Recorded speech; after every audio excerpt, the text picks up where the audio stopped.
Coming as no surprise, the first tip for a safe summer is to be aware of the heat. Because when you're out in the sun, when you're sweating, all that fluid runs out of your body. So what we suggest is that people should carry a water bottle with them at all times when the heat is at its highest. Anytime that you're doing exhausting activities outside, or if you're sun tanning and you've been out there for a while and you start to get a little bit dizzy, lightheaded, or profusely sweating, be sure that you're taking aware of those signs and then come into the house cool down. If after 30 minutes that you're not feeling better or you stop sweating, you need to report to the ER as quickly as you can by calling an ambulance. Going lockstep with the heat, remember to stay hydrated. Because dehydration is a big issue when you're out in the sun. You need that water to help support all of your metabolic functions within your system. So be sure that you're getting all that water.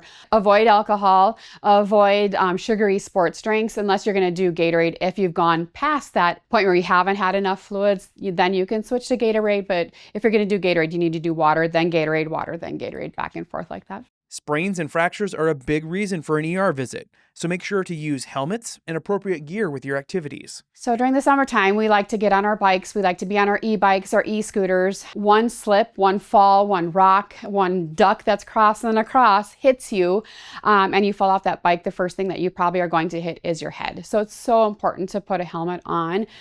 You get one head, and if you thump that melon, you have a good chance of actually having a head bleed. And so that helmet will actually protect you. Easiest way to fit a helmet if you don't have a flexible tape is just take a piece of string and go around the widest portion of your head straight across, lay it on a tape measure, and that's going to tell you the size of helmet that you need to be wearing. And finally, leave the fireworks to the pros.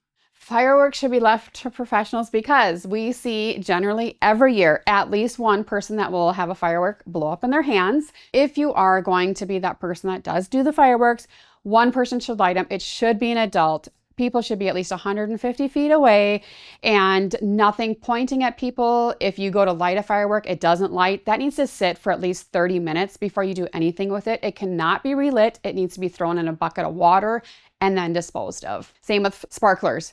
Kids really shouldn't do sparklers. They're a danger. We see lots and lots of burns every year with sparklers. If you, as an adult, are going to do them, be sure you have glasses on or protective eyewear to prevent any of those sparks from coming up into your face. Be safe. That's all we're asking. Be safe. If you're out in the water, put a life jacket on.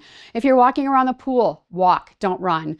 Those are all ways to prevent showing up in our ER with injuries that could be avoided and just put a damper on your summer.